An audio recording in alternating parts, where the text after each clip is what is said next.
Hi everybody, this is Sarah on Saturday, SOS. And it's not an SOS 911 kind of video. It's just I had the time. I wanted to let you know how much I appreciate all of you. And I thought I'd talk about early keto because there's just some things going through my head. And I just wanted to include people that could be new to it or so old hat that you might forget what it's like being new to it. I mean, just think about giving up sugars and grains. Isn't that kind of amazing? You should be very, very proud of yourself because how many of us had sugars and grains without even giving it a thought all those years?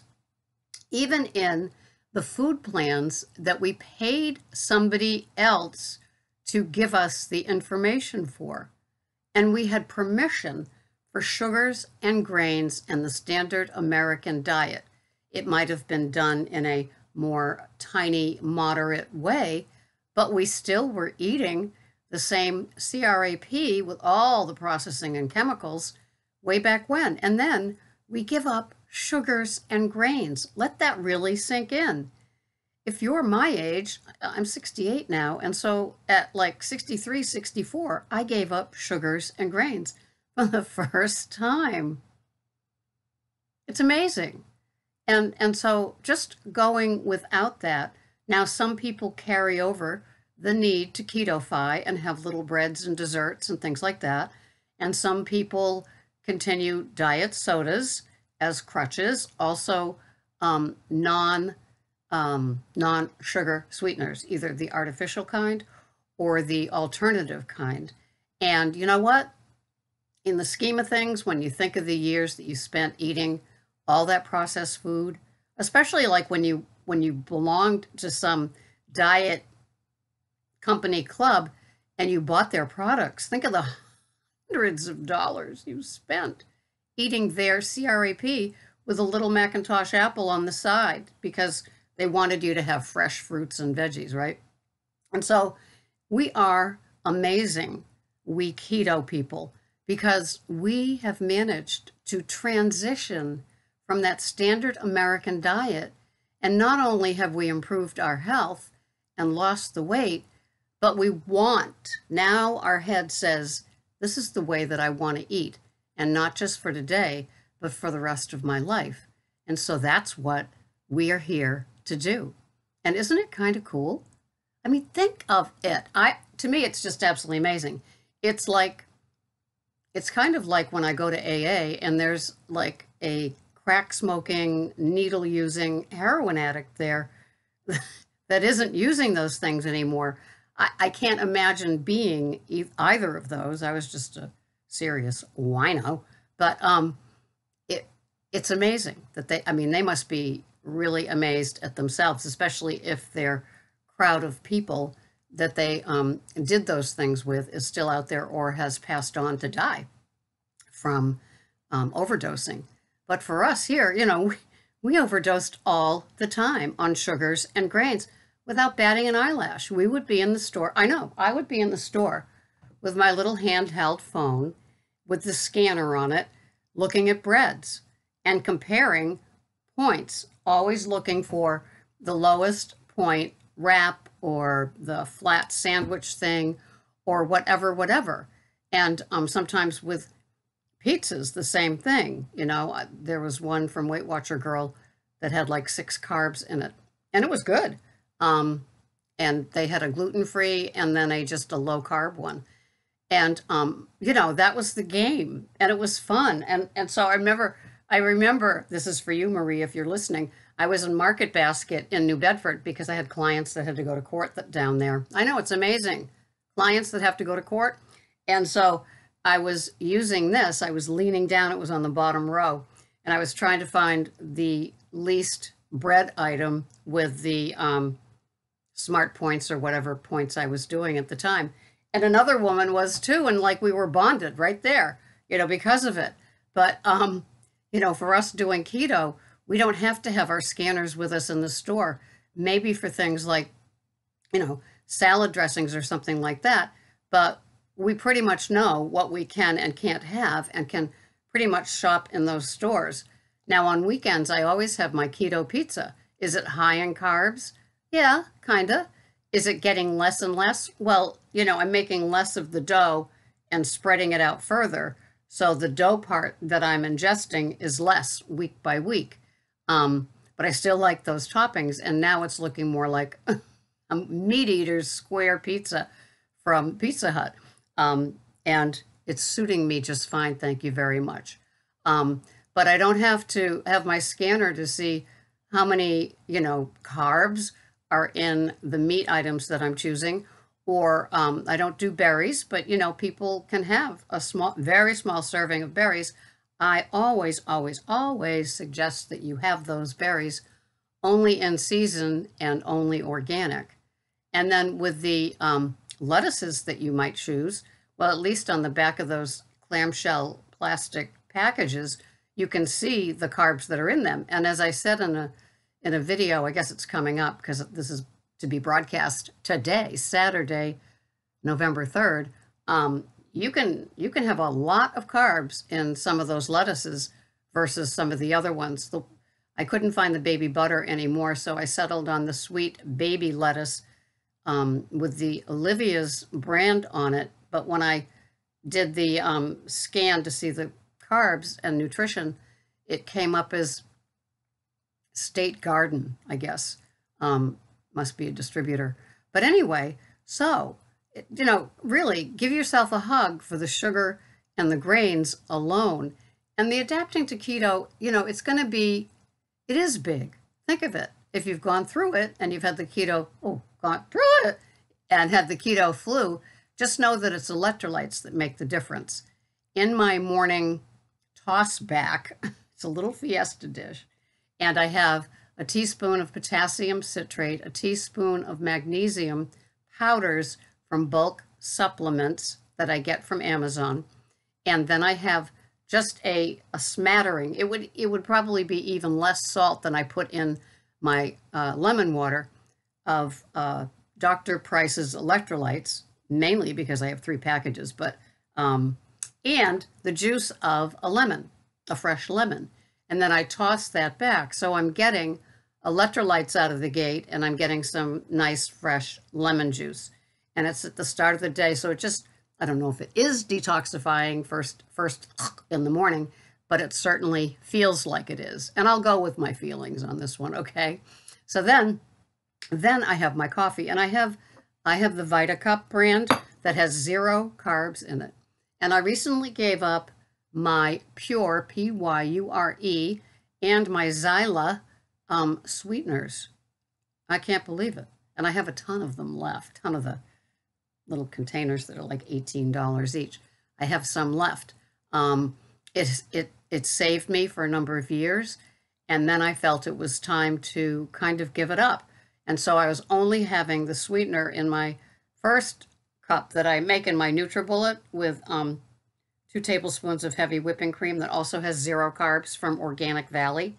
So the VitaCup coffee and the Organic Valley heavy whipping cream both have no carbs on their containers. So I don't have to count the carbs. Some people count the carbs in their coffees that they have, and they're kind of high. It's like, yikes. And so at least I don't have to because it says 0 carbs. So just think of that. Or it's coffee. It's, black coffee that you might add something to. Let's not go overboard with what we're giving up here. Don't mess with my coffee, and I assume don't mess with yours too, right? So here we are. We're doing this, and for some of us, I heard from one of the pickles that she's working on giving up the Torani syrups, and I really congratulate her because I've seen her videos of what she puts in, like her coffee, and I always wince when people are still using the artificially sweetened stuff. I just think of chemicals, and I know that a lot of you don't think it's a lot to put it into your beverages or have a diet soda, but you have to know that Splenda, at least, I'm not sure about the other artificial sweeteners, they don't leave your body. You're just kind of stockpiling that icky chemical someplace in your body. And, I'm just thinking about those wonderful organs that just do so Just think of what they were doing when you were eating the standard American diet. Oh my God, here comes another one of her meals.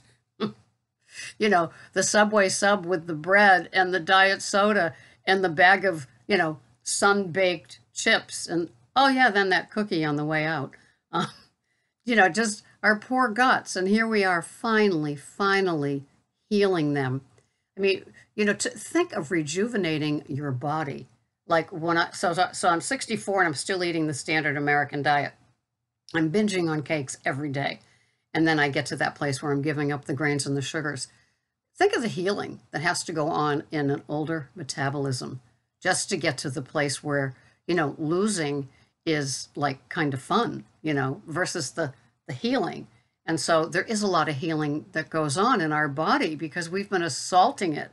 There's a good word, assaulting our body with crappy foods from all those aisles. Yesterday was my big market basket hunter-gatherer haul of meats. And I was just looking at people's carts and then, yeah, it's true. I glanced at how they looked physically.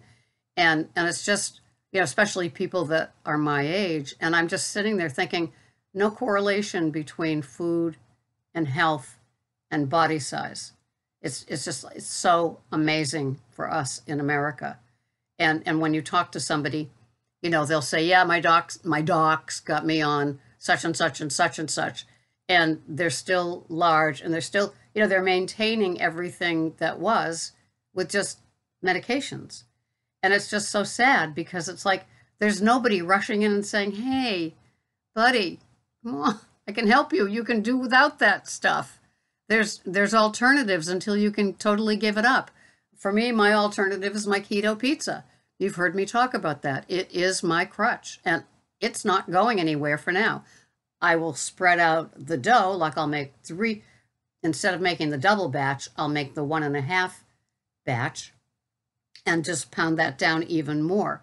And it's just what I do. It's like slowly giving up. It was like going with the sweeteners from, each time I had a coffee to one time to less of the sweetener to none of the sweetener to the gum. I did the same with the gum from 10 to 12 sticks, chiclets a day to having Velements, the one little chiclet because it has less than a carb, then taking half of that. That's how I slowly gave up that. So I gave up alcohol, grains, and sugars and cigarettes like that. It was like the Band-Aid rip right away, all of it, just total 100% gone.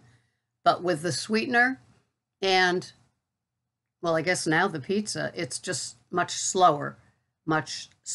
And also the ghee in my coffee. Cut that right in half too. And so it's doable. After a week, it's like, oh, I don't even notice the difference. It's still wonderful and creamy and I love it. I'm not going without the ghee yet, but it could happen. It could very well happen.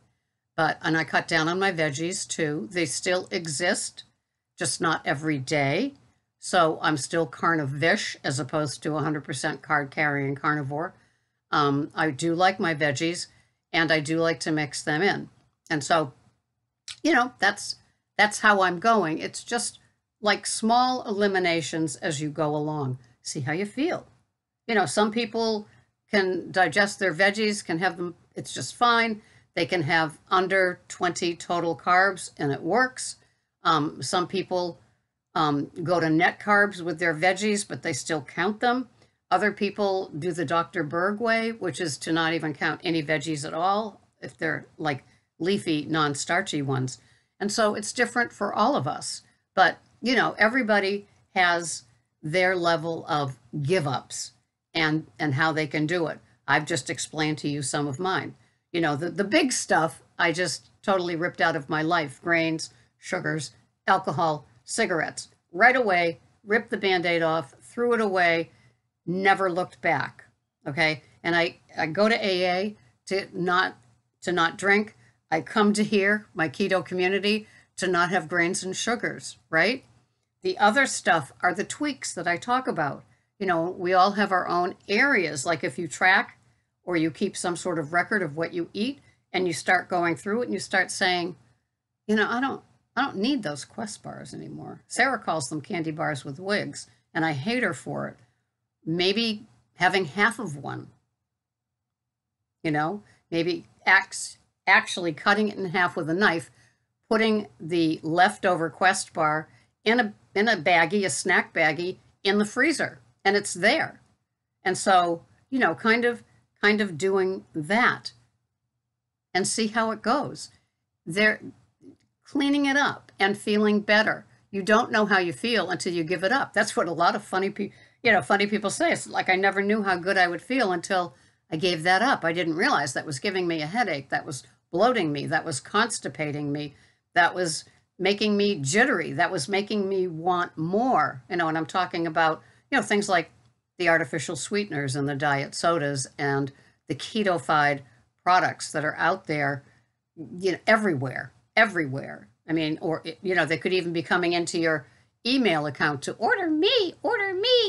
And so, you know, even keto breads and stuff like that. So to me, the cleaner I eat, the more, you know, my foods are identifiable. When I show you a picture of what I'm having, you can point to each item and pretty much know what it is. I mean, a hard-boiled egg is a hard-boiled egg. A section of pot roast or steak, or, you know, a little short stack of pork ribs, you can tell what they are. A little salad, you can tell what it is. And so does that sound like your food plate? You know, scrambled eggs with 3 strips of bacon. Does that look like what you're having?